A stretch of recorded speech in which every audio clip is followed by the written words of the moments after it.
Chapter 2. The Meeting. The child in the passenger seat had not said a word during the 97-mile trip north from Madison. Every attempt at conversation produced nothing more than brief grunts that could not be mistaken for words. Only 2 times did the boy seem to react in any way. Once when a red-tailed hawk passed low over the car, and again when, forgetting she wasn't alone, Cindy Dahlia began singing along to American Pie as she drove. Cindy didn't know much about this boy. Coming back from the first real vacation she'd had in years, she had not had enough time to look over the case file. What did she know about this kid? He was 13, a little on the skinny side, and had sandy brown hair that fell into his eyes. His mother and father had been killed when a drunk teenager driving her parents' car had hit their car. For the last 3 months, the boy had been passed around from one relative to the next. He had never been in trouble with the law and, until the accident, seemed to like school.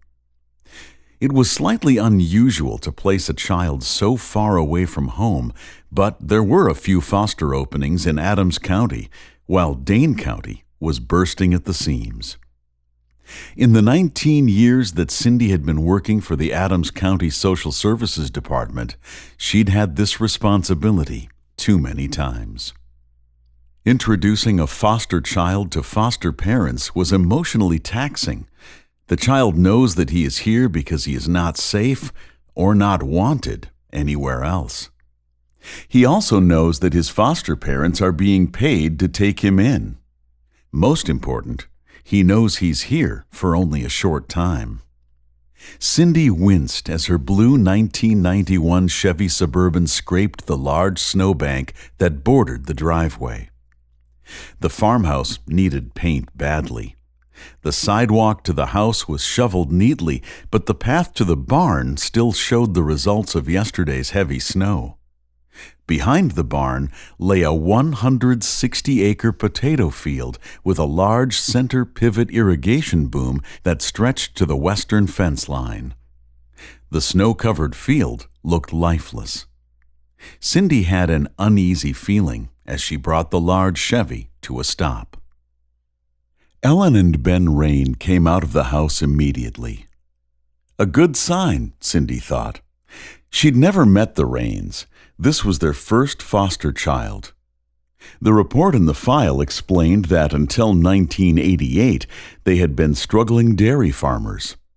The worst drought in 50 years and some heartbreaking financial trouble led to their selling off most of the farm.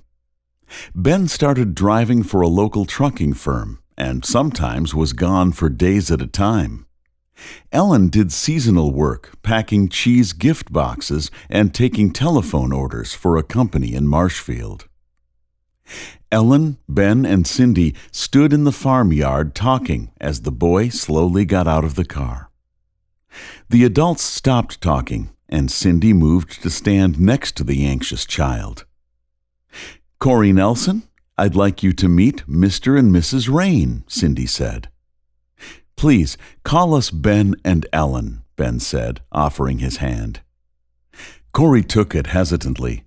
"Nice to meet you," Corey said, a slight nervous quiver to his voice. "Thank you for letting me stay here." Ellen stepped forward and shook Corey's hand. "We're glad you're here. Let's all go inside. It's cold out here. Miss Dahlia, would you like some coffee?" "Please, call me Cindy, and yes, I would love a cup." The conversation seemed forced as the group took seats around the circular kitchen table. "Corey, would you like a cup of hot chocolate?" Ellen offered. "No, thank you," came the automatic reply. "Cindy tells us that you're quite the outdoorsman. Do you hunt much?" Ben asked. "No, He caught himself. I don't hunt. I just like to be outdoors." "You're in luck. Just down the road is the Mary G. Lincoln Wildlife Area. The locals just call it the Barrens. It covers over 15 square miles," Ben added. Corey's interest was heightened, if only for a few seconds. "I know this must be overwhelming to you," Ellen said calmly. "How about if we take you up to your room and give you a chance to unpack? We'll take some time to talk later." Cindy saw this as her cue to leave. "Ellen, I'll talk with you tomorrow to see how things are going. Feel free to call me at home if you have any questions." With that, she finished the last of her coffee and stood to leave. Turning to Corey, she smiled and added, "You can call me any time, too." The door to Corey's bedroom closed. He set down his suitcase and stood motionlessly. He felt lost, homeless, and disconnected. The reality of his situation was again coming back to haunt him.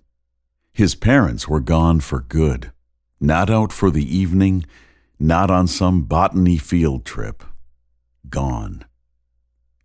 Slowly, Corey sat down on the bed. Another strange bed. How many have there been in the last 3 months? How long would he be here? How long before he would feel normal again? Corey lay down on the bed and quietly cried.